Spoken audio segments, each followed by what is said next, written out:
ሲያሰቃያት ደርሶ አባት ልክ ልጁ ስትሰቃይ ደርሶ የጓደኛውን አናት በፍልጥ ነጭርቶ ከዛም በኋላ ብልቱን ቆርጦታል እና ቪዲዮ ወጥቷል። የቆረጠውን ብልት ይዞ ፖሊስ ይዞት ሲዞር የሄደ ምናምን ቪዲዮ ወጥቷል። ትክክለኛ እርምጃ ነው ብዬ ነው። ምክንያቱም ህፃን ልጆችን የሚደፍርን ሰው እንደዚህ አይነት ተመጣጣኝ ቅጣት ካልተቀጣ በስተቀር ልክ እንደ ሄቨን ነው። አሁን ሄቨን ፍትህ ታገኘ ብለን ጮህን። አሁን ፍርዱ ተቀንሶለታል። አይደለም ሊጨመርበት አይደለም ባደረገው ድርጊት ያክል ሊቀጣ ቀርቶ ሄቨንን የደፈረው ሰው ፍርዱ ተቀንሶለታል። ቤተሰብ እንደሰማችሁት እንግዲህ አባት ህፃን ልጁን ሊደፍርበት ጓደኛው ይደርስና ከደረሰ በኋላ ሲያሰቃያት ሊደፍር ይደርስና ብልቱን ቁርጥ አድርጎ ይዞ ይኸው በእጁ ያሳያል። ወንድ ጎበዝ፣ እንዲህ ነው አባት ማለት። ጀግና ደጋፊው ነኝ እኔ። እንዴ አልበዛም? መበቀል ማለት እንዲህ ነው። ብልቱን ቆርጦ ይዞ እየዞረ ነው። ጎበዝ። ሰላም ውድ ቤተሰቦቼ፣ ላይክ፣ ሼር፣ ሰብስክራይብ እያደረጋችሁ አዳዲስ መረጃዎች አሉ እስከ መጨረሻ ድረስ ስሙት ማለት ነው። መረጃውን ይጠቅማችኋል። እንዲሁም የቀነኒ ታናሽ ወንድም ሊበን አዱኛ ምን አለ የሚለውንም አካተንላችኋል። እዚህ ጋር በፎቶ የምታዩት ልጅ ስለ እህቴ ሁሉን ነገር አውቄያለሁ ብሎ የተናገረው ነገር አለ። አይኑም እያየ ቤታቸው በነበረበት ሰዓት መሳሪያ ሲተኮስባት ተንበርክኮ እህቴን ተውልኝ እኔን ግደለኝ እያለ በትንሽ አንደበቱ ተንበርክኮ ሲያለቅስ እንደነበረም ተናግሯል። ሁሉንም የነበረውንና ያየውን ነገር ሁሉ ለፖሊስ ሁሉንም አንድ ሳይቀር ዝግዝግ አድርጎ መጀመሪያ በሚስጥር ተይዞ የነበረውን ነገር ሁሉ ፍርጥ አድርጎ ነግሮታል፣ ለፖሊስ ተናግሯል። ይሄም ጥብቅ መረጃ ነው። በጣም አሪፍና ጥሩ መረጃዎች እየወጡ ናቸው። የቀነኒ ነገር ተዳፍኖ እንዳይቀር ብዙ አዳዲስ መረጃዎች እየወጡ ናቸው። ሰራተኛውም ያየችውና የነበረውን ነገር ምንጣፉ ከተገኘ በኋላ አጥብቀው በመያዛቸው ፖሊሶች ሁሉንም እያስረዳች ነው። ሁሉንም በዝርዝር አብረን እናያለን። ወንድሟስ ምን አለ? ምንስ ነበር የነበረው? እሱ እዛ ባለበት ሰዓት ምንድን ነው የተከሰተው የሚለውንም ሁላችሁም የሰማችሁት መረጃ ሊሆንም ይችላል። በጣም ያሳዝናል። ፍትህ ለቀነኒ ማለት ዛሬም ነገም መተው የለብንም። ሁላችንም በአንድነት ፍትህ የፍትህ ጉዳይ ነው። ፍትህ ለእህቶቻችን፣ ፍትህ ለሚጮቁኑት እህቶቻችን እንበል። እንዲሁም በመግቢያ ላይ ያሳየዋችሁ አንድ እህታችንም በአረብ ሀገር እንደዚሁ በፍቅረኛዋ ተጎድታ ራሷን ልታጠፋ ከፎቅ ላይ መዳሟ ደርሳ ከፎቅ እንዳትወረውር አሁን ቤት ዘግቶባት ነው ያለ። እሱንም በቪዲዮ አሳያችኋለሁ። በጣም የምታሳዝን ትንሽ ልጅ ገንዘቧን ተበልታ ሁሉ ነገሯን ተበልታ የኔ ባለችው ሰው እሱም አግብቶ አገሯ ልትገባ ባለችበት ሰዓት ላይ እንዳትመጪ አግብቻለሁ በማለት ገንዘቧን ሁሉ ስትሰጠው ሱቅ ከፈትኩልሽ፣ እቤት ሰራውልሽ እያለ የነበረው ሰው የማታውቀው በፌስቡክና በኦንላይን ፍቅር የተጀመረው ዛሬ ህይወቷን ሊያጠፋ ደርሷል። ይሄንንስ ምን እንበል? የእህቶቻችን እስከ መቼ ነው በምናውቀውና በምናምነው ሰው እንዲህ አይነት ግፍ እየደረሰብን ያለው? ጥፋቱ የማን ነው? የኛ ወይስ የወንዶቹ እንበል? እሱን እግዚአብሔር ይፍታው። ፍርዱን ለእናንተ ትቻለሁ። ሁሉንም አስገባላችኋለሁ። ቪዲዮን እስከ መጨረሻ ይዩት፣ መረጃውን ተከታተሉት። በጣም ያሳዝናል። የእውነት እስከምላችሁ በላይ ማለት ነው። ልብ የሚሰባብሩ ነገሮች በእህቶቻችን ላይ እየተደረገ ነው። የእኛ ዕጣ ፈንታችን ምን ይሆን? ማን ያውቃል?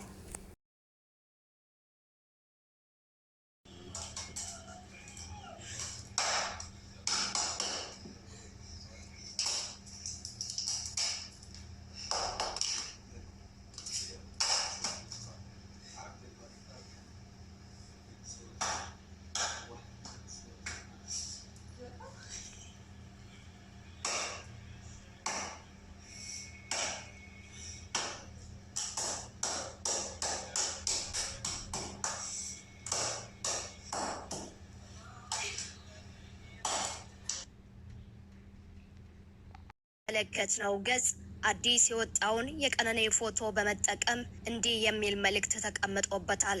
ከቀነኒ ጋር በሆኑ አጋጣሚዎች 2-3 ጊዜ ተመሳሳይ ቦታ ከመገናኘት የዘለለ ሰላምታ እንኳን ተለዋውጠን አናውቅም። ህይወቷ ካለፈ ወደ ግን ወደ ራሴ እንዲሁም ወደ ማህበረሰባችን እንድመለከት አድርጋኛለች ይላል ጽሁፉ።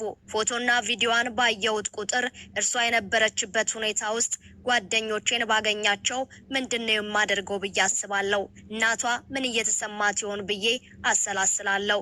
የኔ እናት ብትሆን ምን ያህል ሊከብዳት እንደሚችል በማሰብ ብቻ እጅግ እረበሻለሁ ይላል ጽሁፉ። ህይወት በራሱ እረፍት የለውም። በዚህ ላይ ከማይሆን ሰው ጋር የፍቅር ግንኙነት ውስጥ መሆን የበለጠ ያወሳስበዋል የሚለው ጽሁፉ፣ መወሳሰቡ ደግሞ የሚጨምረው ችግር አስቀያሚ ነው።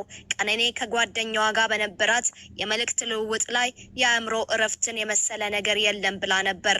እውነቷን ነው። ከምንም በላይ የማስበውና የምሰጋው ግን ለኛ ነው ይላል ጽሁፉ። ለካ ሁላችንም ለሴቶች መብት ዋጋ የማይሰጥ ስርዓተ ፖለቲካ ተባባሪ ነበርን። አሁን ፍሬውን እያየነው ነው። ዝምታችንና ግዴለሽነታችን በደንብ ይናገራል ይላል ጽሁፉ። በመግቢያችን ላይ ኢትዮጵያ ውስጥ ህግ የለም፣ እሱን እናውቃለን። የምሬ ነው። ግን የአንዷለም ጠበቃ ዳንበኛዬ ለፋሲካና ለዳግመ ትንሣኤ ኮንሰርት በውጭ ሀገርና በሀገር ውስጥ ስላለ ይፈቀድለት የዋስ መብት አለ። አንዷለም ግን ቢፈቀድልን መስፈን ትችላለህ ማይክ ይዘህ። ከዛ ሲቀጥል ቲክቶክ ላይ አላችሁ ባይዜ ይሄ ሰው እንዲህ አይነት ነገር ስንቃወም ሁሌ ተቃራኒ የምትሆኑ ሰዎች አትከተሉኝ። እኔ ነገ ባይዜ በራስህ ልጅ ይደርሳል፣ በራስህ እህት ይደርሳል። የግዴታ የአንዳንዳችን ቤት መግባት የለበትም። ኢትዮጵያ ውስጥ ሴቶች ላይ የሚደርስ በደል ማቆም መቻል አለብን። ረገብ ያለ ቢመስልም አዳዲስ የሚገኙ መረጃዎችን እያገኘ እንደገና ተመልሶ ልክ እንደ አዲስ የሚግል በብዙ ኢትዮጵያውያን ዘንድ የሚነሳ ጥያቄ ሆኖ ቀጥሏል። የሞዴል ቀነኔ አዱኛ ጉዳይ ዛሬም አጀንዳነቱ እንደቀጠለ ነው። ከዚህ በፊት ጉዳት የደረሰበት ፊቷን የሚያሳይ ፎቶ መውጣቱን ተከትሎ ከፎቶው ጋር የተያዙ በርካታ ሀሳቦች ሲሰነዘሩ መሰንበታቸው ይታወሳል። ትናንት ምሽት ደግሞ ቀነኔ ከማረፏ በፊት የነበረችበትን ከባድ ሁኔታ ያሳያል የተባለ ሌላ አዲስ ፎቶ መውጣቱ ተነግሯል። ይህም ፎቶ ነገሩን እንደ አዲስ ያነቃነቀና ከያቅጣጫው እንግዳና እጅግ አሳዛኝ መረጃዎችን ይፋ እንዲወጡ በር የከፈተ ሆኗል።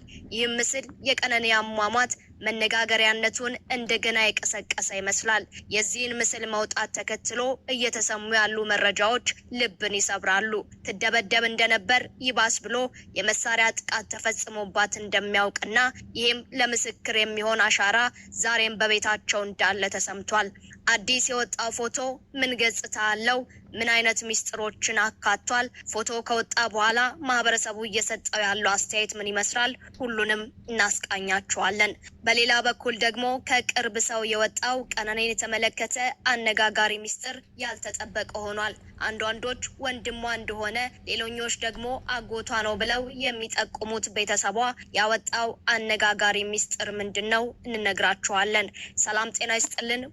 ፈገግ እያለች ወዳጆቿን ትሸውድ ነበር። ነገር ግን እንደ ምላስ እንደ ጥርስ አይን አይዋሽም እና ምን አይነት ሲኦል ውስጥ እንደነበረች አይኖቿ ምስክር ናቸው። ሞዴል ቀነኔ አዱኛ ከማደግ ከመለወጥ እንዲሁም ከመስራት ጉጉቷ ጋር ከተቀበረች ቀናት ነግደዋል።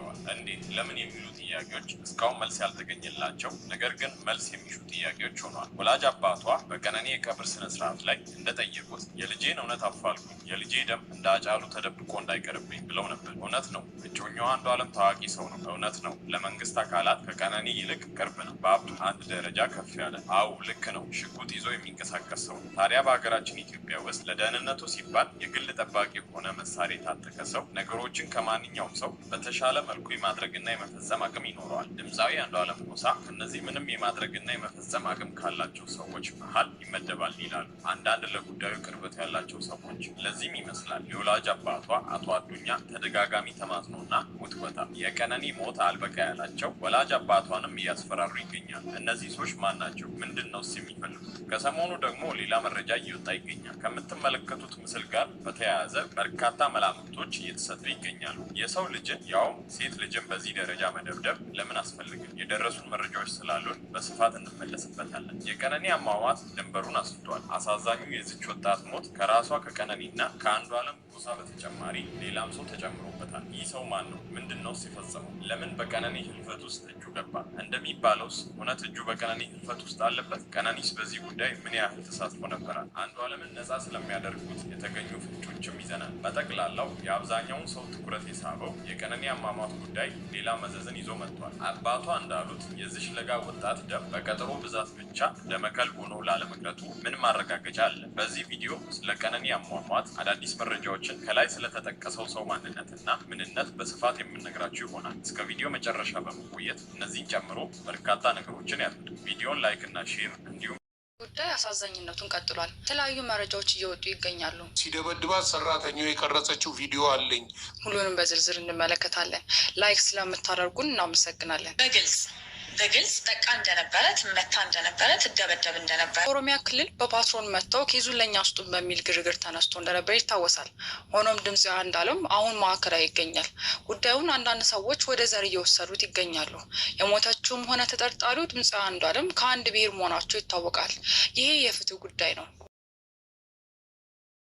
ሰላም ውድና የተከበራችሁ የዚቲ ቤተሰቦች እንዴት ናችሁ? ሰላም ናችሁ? ሰላማችሁ ብዝት ትርፍርፍ ይበልልኝ። ይህን ቪዲዮ ሲጀምሩ ላይክ፣ ሼር፣ ሰብስክራይብ አድርጉ። አዳዲስ መረጃዎች ወጥተዋል። ስለ ቀነኒ ሊበን አዱኛ የቀነኒ ታናሽ ወንድምስ ምን አለ? እች እህታችን ስደተኛዋ ምን ሆና ነው እንደዚህ ስልኳን የሰባበረች መታለቅሰው? መረጃውን ሁሉንም ላጋራችሁ። እውነተኛ የሴቶች መከራ በዛ ማለት ነው። በጣም የሚያሳዝን ሁኔታ ላይ ነው ያለ ነው። እንግዲህ እች እህታችን እንደምታዩት ማለት ነው ስለ ቀነኒም አዳዲስ ነገሮች አሉ። ሁሉንም እነግራችኋለሁ። እቺ የምታዩት እህት ማለት ነው በስደት ለ7 አመት ስደት ላይ እየኖረች ናት፣ በአረብ ሀገር ማለት ነው። አሁን ወደ ሀገሯ ልገባ ስትል ለባሏ ተደውል፣ ለባል ሳይሆን በፌስቡክ የተዋወቀችው ወንድ ማለት ነው ለማግባት ልትገባ ትላለች። አሁን ከኢድ በኋላ ልገባ ተዘጋጅታለች ማለት ነው። እና ገንዘቧን ሁሉን ነገር እየላከች እንግዲህ ባሌ፣ ትዳሬ፣ ፍቅረኛዬ ባለችው ሰው ማለት ነው ትልክለታለች ማለት ነው። ገንዘቧን እየላከች እያለ እሱ ጋር በሱ ስም እቤት ገዝታለች፣ ሱቅ ከፍቷል። ያው ያንቺ ነው እያለ በቪዲዮ በፎቶ ሚልክላት ነው። ስንቶች እህቶቻችንን እንደዚህ አይነት ነገር ውስጥ ጉድ እየሆን ያለ ነው። እስኪ ስንቶቻችንን እስኪ በጣም ነው የሚያሳዝነው ማለት ነው። እውነት ባመነው የኛ የሴቶች መከራ በጣም በዛ ማለት ነውና እቺ እህታችን እንግዲህ ገንዘብ ትልክለታለች ማለት ነው። ለልጁ ገንዘብ እየላከችለት ምን እያለች አገባሻለሁ እያለ ኒካም አስሮላታል። በጣም በሚያሳዝን ሁኔታ ወሎ የመርሳ ልጅ ናት ማለት ነው። በጣም ገና ትንሽ ናት። በትንሽነቷ ነው ወደዚህም የመጣችው። አሁን ራሱ በጣም ትንሽ ልጅ ናት እንደምታዩት ቪዲዮ ላይ እና በጣም በሚያሳዝን ሁኔታ ምንድን ነው የሆነው እንግዲህ እየመጣው ነው በምትለው ሰዓት ላይ አትምጪ ይላታል። ለምን ትለዋለች። አይ ትንሽ ስሪ ሲላት አይ እኔ እመጣለሁ 6 አመት ሰርቻለሁ፣ ቤት ሰራው፣ ሱቅ ከፈትኩኝ፣ በሱ ነው ብር ልካ ሱቅ ከፈትኩልሽ ብሎ አሳያት። ቤት ገዛውልሽ ብሎ ያው በፊዲዮ የሰውን ይሆናል በቪዲዮም በፎቶም ማሳያት ማለት ነው። እና እቺ እህታችን እንግዲህ ከዛም የዘንድሮ ጉድ እኮ የማያልቅ ጉድ ነው የኛ የሴቶች ጉድ በተለይ ማለት ነው። እችም እህታችን ኦኬ እውነት ነው መስሏታል። ፎቶ፣ ቪዲዮ፣ ገንዘቧን ሁሉ በሱ ነው ያለ ሁሉ ነገር እና ትኬቷን ለመቁረጥ 3 ቀን ነው የቀራት ማለት ነው ለመሄድ። አሁን ከኢድ በኋላ ልትሳፈር ሰዎቿ ትኬት ሊቆርጡላት ሰሞኑን ልትሳፈር ነበረ። ከዛም ምን ቢላት ጥሩ ነው ፎቶ፣ የሰርግ ቪዲዮ አላከላትም። አግብቻለሁ ብሎ ማለት ነው ፎቶና ቪዲዮ ላከላት እንዳገባ በሷ ቤት፣ በሷ ገንዘብ፣ በሷ ነገር ሁሉ ማለት ነው። አሁን እሷ እንግዲህ እንዳያችሁት ስልኳን እየሰባበረች ነው። ራሷን ከፎቅ ልትወረውር መዳሟ በግድ ይዛት ይሄው ያበደች ነው። ስልኳን ምንም አታውቀው ሰው በስልክ የምታውቀው ሰው ነው ይሄ ሁሉ ጉድ የሰራት ማለት ነውና በጣም ነው የሚገርመው። እስከ መቼ ነው ይሄ ነገር የሚለው? አሁንም ከጎኔ ናችሁ። እውነቷ እስከሚወጣ ድረስ ከጎኔ የሚቆሙልኝ የኢትዮጵያ ሕዝብ በሀገር ውስጥ በውጭም ያላችሁ እንድታግዙኝ እለምናለሁ፣ እጠይቃለሁ። ልጄን ደም ሀቋን እንድታወጡልኝ አሁንም ከጎኔ ናችሁ። እውነቷ እስከሚወጣ ድረስ ከጎኔ የሚቆሙልኝ የኢትዮጵያ ሕዝብ በሀገር ውስጥ በውጭም ያላችሁ እንድታግዙኝ እለምናለሁ፣ እጠይቃለሁ። ልጄን ደም ሀቋን እንድታወጡልኝ አሁንም ከጎኔ ናችሁ። እውነቷ እስከሚወጣ ድረስ ከጎኔ የሚቆሙልኝ የኢትዮጵያ ሕዝብ በሀገር ውስጥ በውጭም ያላችሁ እንድታግዙኝ እለምናለሁ፣ እጠይቃለሁ። አባት የልጄን ደም እንድታወጡልኝ የኢትዮጵያን ሕዝብ በሀገር ውስጥም በውጭም ያላችሁትን እየጠየቅኩኝ እስካሁን ከጎኔ ለቆማችሁ ሁሉ ከፍ ያለ ምስጋናን እያቀረብኩ አንዳንዶች በሁለቱም ሳይድ በሶሻል ሚዲያ ላይ የማይሆን ቅስቀሳና የልጄን ደም ለመደበቅ የሚሯሯጡትን ከኔ ላይ እንድትቆሙ በእግዚአብሔር ዘንድ ጠይቃቸዋለሁ።